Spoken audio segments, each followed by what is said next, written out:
Thank you. We are Nora Mega Harmony. I am Steve Marini, and that was William Billings. The aforesaid William Billings, he of the New England Psalm Singer, published in 1770. This tune was from that publication, and it is the most popular revolutionary hymn from this Boston composer, who was a singing master, he was a tanner, he was a hog reeve, he was an aromatic fellow, apparently so, and he was also part of Samuel Adams' circle at the White Horse Tavern. So he was very much involved in the whole Patriot Sons of Liberty thing. He was a singing master, and that meant that he conducted singing schools at parishes to teach the congregation, especially their youth, how to sing and how to read music.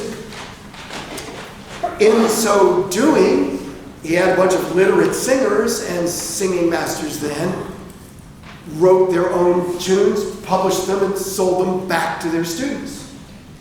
And that's how music education happened in early New England. He is the first.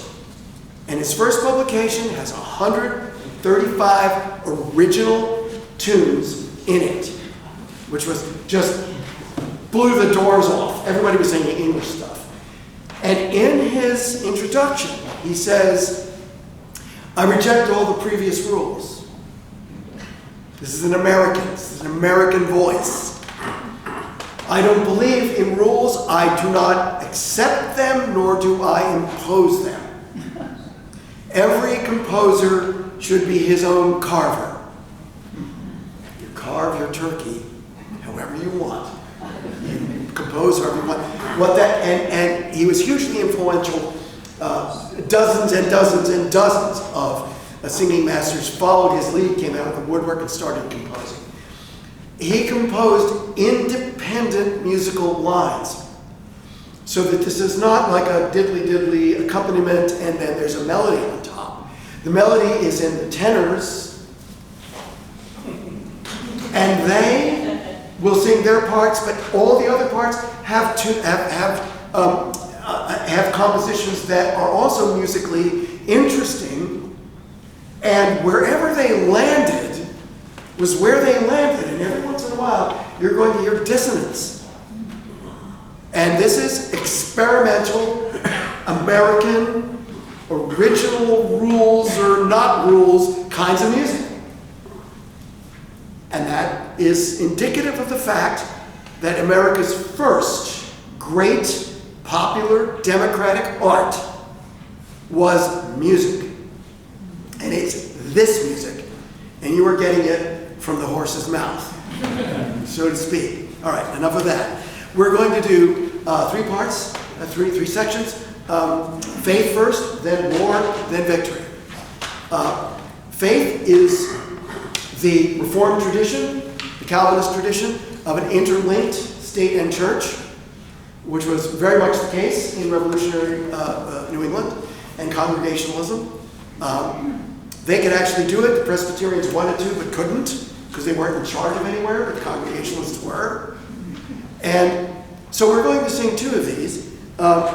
One is a paean to God and God as ruler of nations.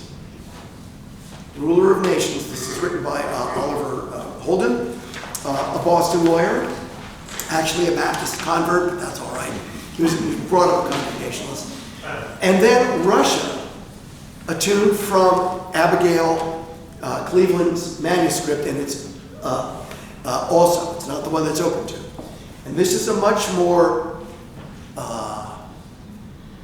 it's a Connecticut tune.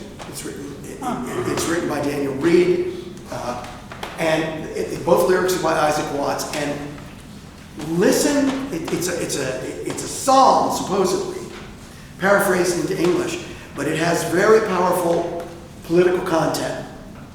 Don't trust the rich. Don't trust the high and mighty. Because Watts was an English dissenter, and they were still being screwed by the Anglican-controlled Parliament. So here's New Canaan, and you can, if you want to, followed by The next one. Russia. Thanks. I got